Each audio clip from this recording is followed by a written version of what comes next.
Hello everyone, this is David from Automotive Press.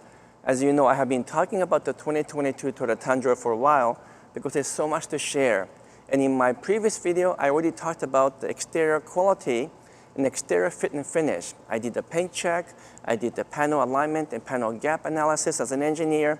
And so that was kind of interesting video. So if you haven't seen that one yet, please take a look at that one before you watch this one. Because in this video, I'm going to focus on the interior fit and finish.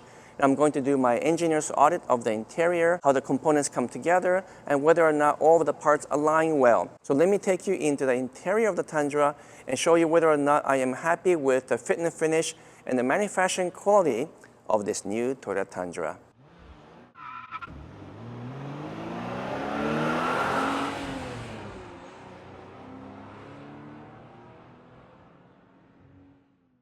I am now inside the 2022 Tundra, and while I like the new modern design, and it does look better than the 2021, I'm not quite convinced that the way they put everything together is the best way.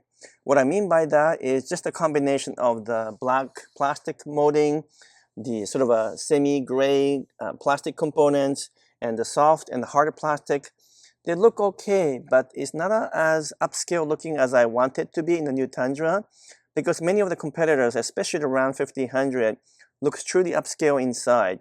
So I think it's kind of a personal taste.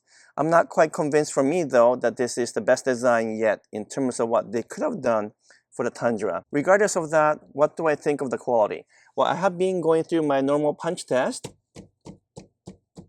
in which I check all of the components to see if they fit well. And generally speaking, in terms of the dash and the components that are attached to the dash, they all fit well. There's nothing that I see in terms of out of alignment issues. I don't see any kind of excessive gaps. I don't see any plastic injection molding parts that seems to be out of place. So these parts are all normal and meets my expectation as an automotive engineer.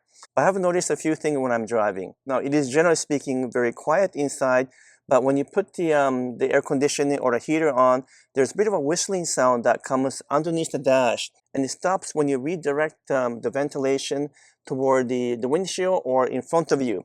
But the sound comes back as soon as you put it on the lower leg mode, as I call it. So there must be something loose, perhaps a piece of a label or some kind of a loose plastic that's inside the ventilation duct, and it becomes kind of rattly or maybe almost like a whistling sound when you put the heating on. Even at the lowest setting, I can hear this whistle sound. So I'm a little bit unhappy about that.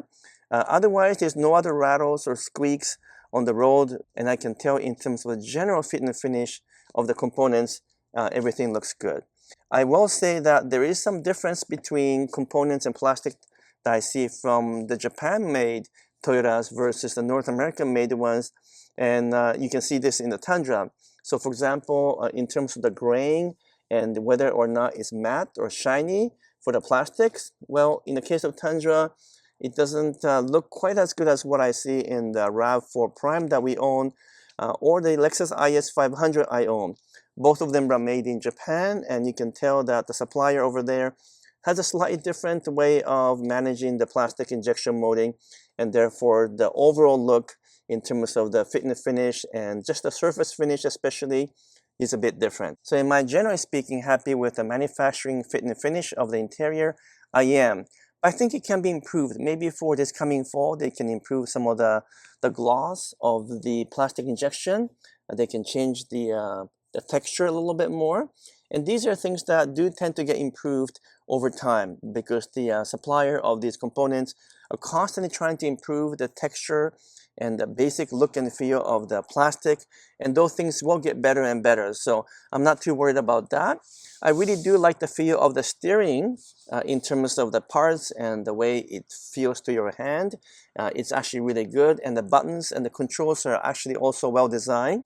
Although, as I mentioned in one of my previous videos, the labels for the buttons on the dash, sometimes it's hard to see during the day when you don't have the lights on because they're not lit up and they're a little bit kind of grayed out and it's a bit hard to see. But those are very minor things. I really like the fact that Toyota kept the basic shifter for the transmission selector, not moving to one of those push buttons or one of those finicky ones. So I'm really happy about that. Also glad that Toyota has put the grab handle for the driver's side and the passenger side for the A-pillar. Wow, this was overdue. I cannot believe that they didn't have that before in 2021 Tundra. It's still a bit of a step up, but I did notice the basic entry and exit to be a little bit easier than before as well.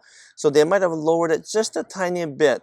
And the doors open really wide, and the seats are very much adjustable in many different directions depending on what model you buy, of course. So no problem with the seating, no problem with the ergonomics. By the way, I also did a bit of a check on the ceiling here because headliner sometimes is a source of rattles and squeaks, but it looks pretty solid. I can push it up and try to figure out what's going on, and there's nothing loose. There's no adhesive that's coming off loose or anything like that, so it looks pretty solid. Everything else looks good to me, and I just hope that Toyota will continue to improve just the basic texture of the plastic, and hopefully things like the low whistling sound I'm hearing from underneath the dash gets resolved. That should be something that's easy to figure out at the dealership, so I'm not too worried about that as well. So overall, I will give it kind of a B+ for the interior. For the exterior, about the same B+ as I mentioned in my previous video. So I think the manufacturing quality is very good, but not quite top notch. I think they're not quite there yet, and they're going to get there over time. So if you waited until the fall for the 2023 Tundra, I would think that you'll see some differences in the way everything is put together. So there are many things I do want to talk about the interior, but today I really just wanted to focus on the fit and finish and the manufacturing quality.